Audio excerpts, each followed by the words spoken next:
उतना ही ज्यादा बढ़ती जाती है। आप देखो, इसी दौलत को बांटने के लिए आपके इलाके के जिम्मेदार उलमा ने ये स्टेज सजाया है। तो इसकी अहमियत को समझो। जिन चीजों को दुनिया को जवाब हमें देना था,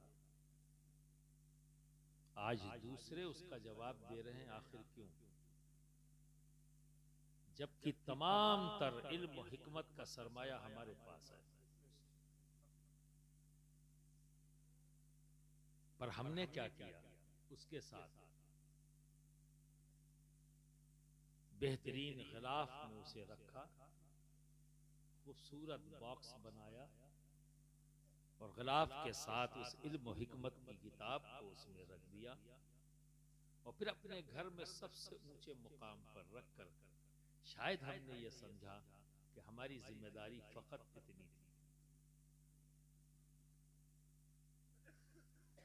आपके जहनों में शायद सिर्फ इतना ही सा है कि कलाम पाक को मोहब्बत से चूम लिया जाए, कलाम पाक को मोहब्बत से घर में लाकर और ऊंचे मुकाम पर रख दिया जाए।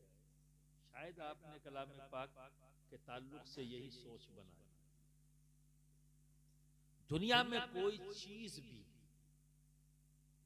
जो भी हमारे सामने है और अभी हमारे सामने आना है, इन सब की खबर कुरान में मौजूद है। लोग जवाब दे रहे हैं और हम मूक दर्शक हैं, हम सिर्फ गर्दनें हिलाते हैं। ऐसा नहीं है कि हमने दुनिया को नहीं दिया, हमारी भी अजमत का एक दौर था। कौन सा ऐसा इल्म है जो हमारी चौखट से दूसरों तक न पहुंचा? हमने बांटा। चाहे इल्म रियाजी हो, चाहे इल्म कीमिया हो, चाहे इल्म सीमिया हो, चाहे इल्म हीमिया हो, चाहे इल्म रीमिया हो, तमाम उलूम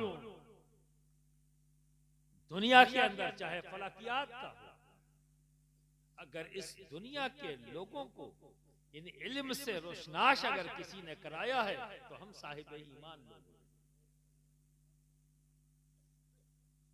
कैसे किया उन्होंने और आप क्यों नहीं कर पा रहे हो? आप इसलिए नहीं कर पा रहे हो कि जो इल्म और हिकमत की किताब जो हमारे पास है, नबी के वसीले से अल्लाह रब्बुल इज्जत ने इस इल्म का खजाना हम तक पहुंचाया, हमने उसके साथ क्या किया? हम पढ़ते नहीं, हम समझने की कोशिश नहीं करते। जब कोई इसको पढ़कर इंकशाफ करता है तो उसे हम साइंटिस्ट कहते हैं। अरे दोस्त, हमारे हर घर में साइंटिस्ट हो, क्योंकि हर घर में कुरान मौजूद है। शर्त इतना है कि पढ़ना शुरू कर दो और समझने की कोशिश करो। हर घर में साइंटिस्ट होगा। वो तमाम शुकूक और शुबहात जिसमें दुनिया आज के दिन में उलझी हुई है, आप हैं जिम्मेदार उसका जवाब देने। ये जिम्मेदारी लो तो कैसे लोगे? बिना पढ़े। मैं आपको जाहिल नहीं कह सकता। क्यों? क्योंकि मैं ये मानता हूं कि किसी भी मुसलमान को जाहिल नहीं कहा जा सकता। जो मुसलमान है वो जाहिल नहीं, हाँ अनपढ़ हो सकता है, जाहिल नहीं। और जो दुनिया का साइंटिस्ट है, मैं आइंस्टीन को कह सकता हूं वो जाहिल था, पढ़ा लिखा था पर जाहिल था। न्यूटन पढ़ा लिखा था पर जाहिल था। पर एक मुसलमान जो अनपढ़ है, लिखना पढ़ना नहीं जानता, पर जाहिल नहीं,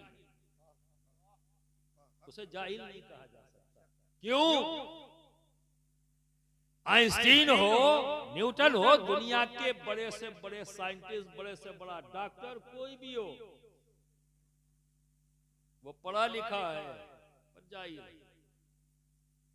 और पढ़ा लिखा नहीं है, एक मुसलमान, एक कलमा गो पढ़ा लिखा नहीं है पर जाहिल नहीं हो सकता। क्यों? अरे जिसे ला इलाहा इल्लल्लाह मुहम्मद रसूलुल्लाह समझ में आ गया हो, वो जाहिल कैसे हो सकता? वो जाहिल कैसे हो सकता? तो जाहिल नहीं कह सकते, अनपढ़ ये हो सकता है। ये भी हो सकता है कि हम गौर व फिक्र करना हमने छोड़ दिया। आज हम गौर व फिक्र नहीं करते। कौवा कान ले गया, अपना कान चेक नहीं करते, भागे चले जाते। एक अजीब व गरीब मिजाज बन गया। अफवाहों पर कान धरना, समझने की कोशिश न करना, आधी अधूरी बातों को लेकर भागना, नेकियों का प्रचार कम, बुराइयों का प्रचार ज्यादा। मजा आ रहा है। और जब तुम्हें बुराइयों का प्रचार करने में मजा आने लगे, समझ लेना तुम अपने रब से दूर हो चुके हो। किसके करीब हो गए? शैतान के। क्योंकि ये मशगला शैतान का महबूब है। और जब तुम अच्छाइयों का प्रोपेगेंडा शुरू कर दो, अच्छाइयों को दूर तक पहुंचाने की कोशिश कर लो, तो समझ लेना तुम रहमान के करीब हो। क्योंकि नेकियों को, अच्छाइयों को पसंद कौन करता है? हमारा रब। और बुराइयों को, गंदगियों को कौन पसंद करता है? शैतान। अब फैसला आपके हाथ में है कि आप कहां खड़े होना चाहते हैं। बात सिर्फ इतनी है, जानते हैं पर गौर व फिक्र नहीं करते। जबकि अगर हम कुरान का मुताला कर रहे होते, रोज पढ़ रहे हो, तो कुछ समझने की कोशिश करते, तो कुरान में बार बार रब कहता है क्यों नहीं गौर करते, क्यों नहीं फिक्र करते। तो हम जरूर सोचते अपने अमल के बारे में, हम जरूर सोचते उन प्रोपेगेंडों के बारे में। तो बरादरान मिल्लत इस्लामिया, कोई बहुत लंबी चौड़ी तकरीर तो मैं नहीं कर पाऊंगा। अभी मनकबत पढ़ रहा था तो खांसी आने लगी, यही परेशानी है इस वक्त। एक बार मैं रमजान के महीने में कुरान शरीफ पढ़ रहे, हमेशा पढ़ते रहते, पढ़ता रहा। चूंकि मैं साइंस का स्टूडेंट रहा, ग्रेजुएशन हूँ अलीगढ़ मुस्लिम यूनिवर्सिटी से, तो बहुत कुछ है साइंस के बारे में मुझे पता है। तो उस वक्त जब मैं साइंस पढ़ता था, तो एक फार्मूला दिया आइंस्टीन ने, जिसको नोबेल प्राइज दुनिया में दिया गया। उसे कहते हैं थ्योरी ऑफ रिलेटिविटी। तो जो बच्चे साइंस के जो इस कॉलेज में उन्हें बड़ा लुत्फ आएगा। वो आइंस्टीन कहता है कि अगर किसी जिस्म को, किसी बॉडी को लाइट की स्पीड से ज्यादा स्पीड दे दी जाए तो वक्त थम जाता है, रुक जाता है। आज इसी थ्योरी के ऊपर पूरा इलेक्ट्रॉनिक मीडिया टिका हुआ है। दुनिया के अंदर जितना इलेक्ट्रॉनिक मीडिया ने डेवलपमेंट किया है, आज तो हर हाथ में खुद गुरु है, सभी लिए के घूम रहे हैं। अब तो कुछ भी हो जाए खींचा फौरन वायरल, ठीक है। तो ये कहां से आया? ये आइंस्टीन ने बताया है, पैदा नहीं किया। बताया है, पैदा नहीं किया, जाना है उसने, क्रिएट नहीं किया, पैदा नहीं किया। कि किसी भी बॉडी को लाइट की स्पीड से ज्यादा स्पीड दे दी जाए तो वक्त रुक जाएगा। और ये हम देख रहे हैं, मुशाहिदा कर रहे हैं कि यहां से मुंबई तक, जब अभी तो आ रहा है रमजान, आप चार्ट आपके सामने होगा, है ना। मुरादाबाद से संभल में शायद 5 मिनट का फर्क हो जाए, है ना। फिर और दूरी है या शायद है, जो भी है, बहस इस पर नहीं है, फर्क है, ठीक है ना। और जब हम चले जाएंगे और आगे बढ़ जाएंगे बॉम्बे वगैरह, तो 30 मिनट का फर्क हो जाएगा।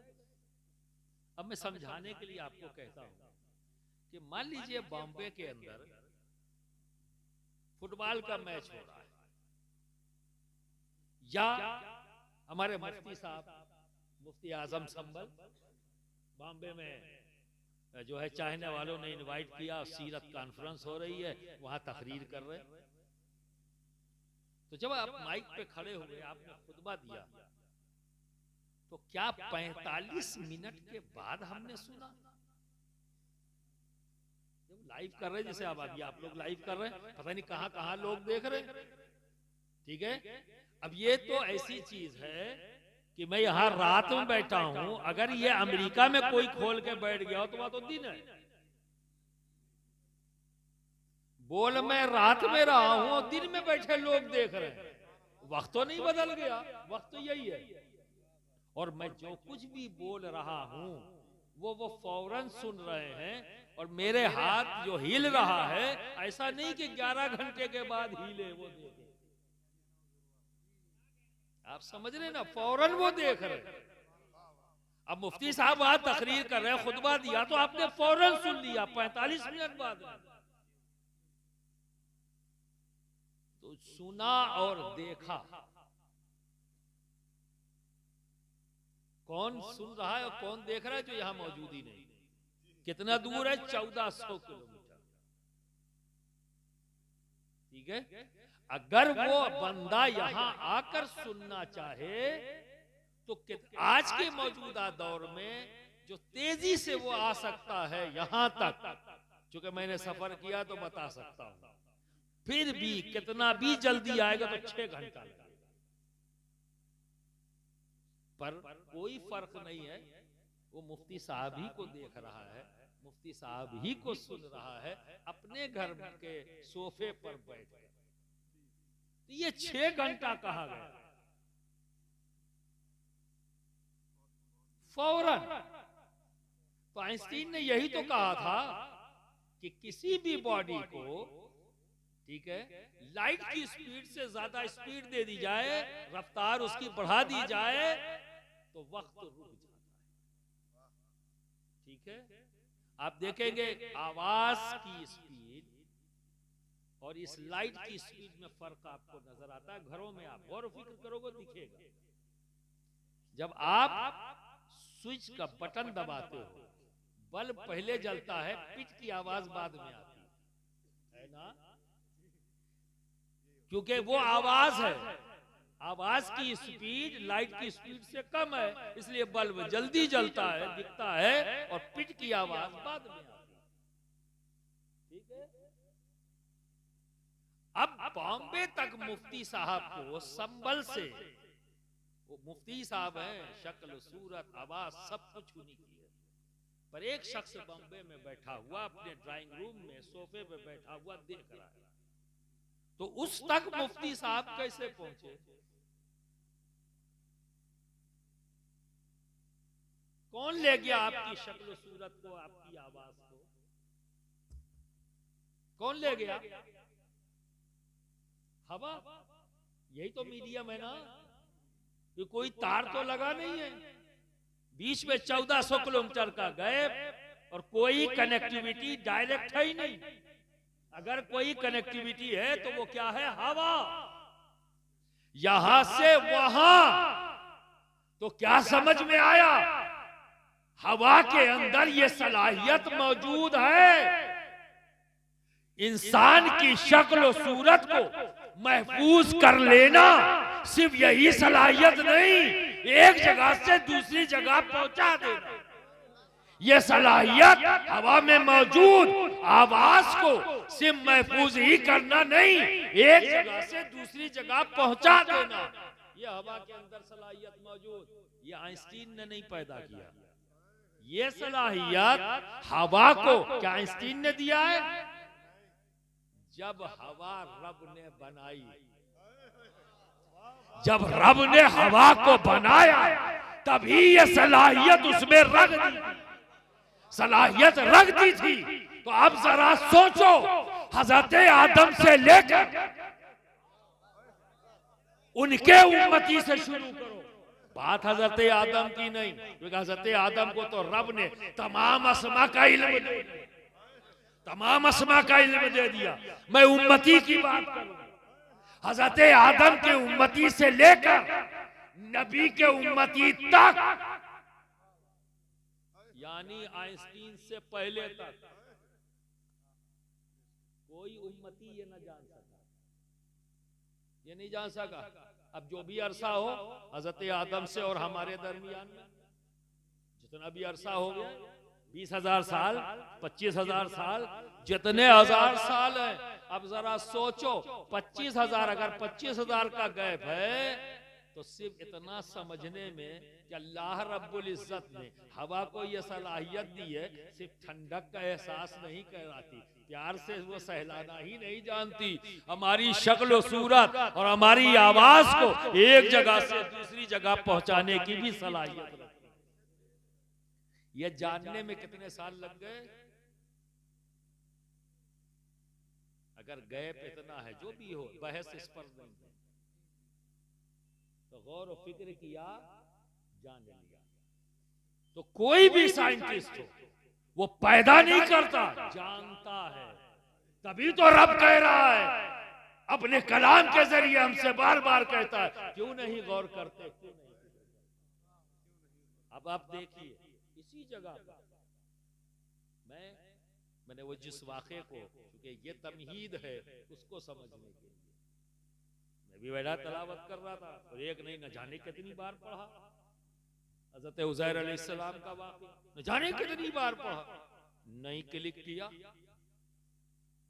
पढ़ता गया। उस दिन पढ़ रहा था, रुक गया, सदरुल अफाजिल की तफसीर पढ़ी, एक जवाब उनसे मिल गया, एक जवाब, वो मदद हुई।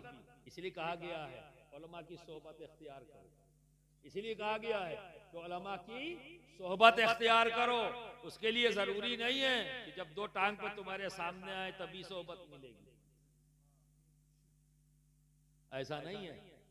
हमें उनकी सोहबत के लिए उनकी जो तख्लीक है, जो उन्होंने लिखा है, जो तसानीफ छोड़ी है, उसी को ही मोहब्बत से पढ़ो, समझ लो तुमने उनकी सोहबत इख्तियार की। इसीलिए कहा गया है अपने बुजुर्गों की तसनीफात को वक्त गुजारने के लिए मत पढ़ना, बड़े अदब से पढ़ो। क्यों? क्योंकि ये मान के चलो कि हम उनकी सोहबत में बैठे तो अदब लाजिम है, क्योंकि हम अहले सुन्नत है, ठीक है, सुन्नी सूफी मुस्लिम है, तो हमारे यहाँ अदब बहुत प्रायोरिटी पर है। आप समझ गए ना, इसको प्रायोरिटी हासिल है, नंबर 1।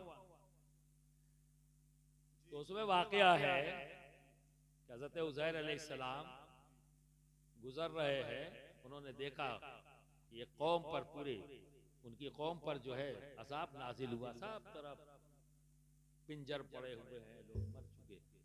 एक ख्याल पैदा हुआ कि अल्लाह रब्बुल इज्जत इन्हें कैसे उठाएगा। ख्याल आया, रब तबारक व तआला ने उन्हें सुला दिया, तो आपकी जात, आपके साथ एक खच्चर, रोटी और शरबत, जात एक, खच्चर 2, रोटी 3 और शरबत 4 चीजें हैं। रब ने सुला दिया, फिर उठाया और पूछा उज़ैर कितने दिन?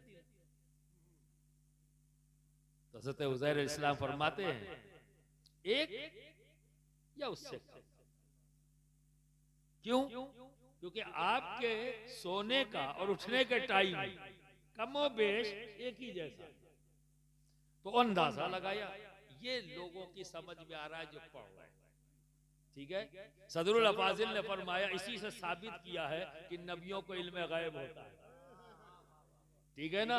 अब आइए, बात वही है, अगर हम गौर और फिक्र करें, ये जवाब हमें देना था। इस सदी में गैर ने दिया, हॉकॉगन नाम के एक साइंटिस्ट,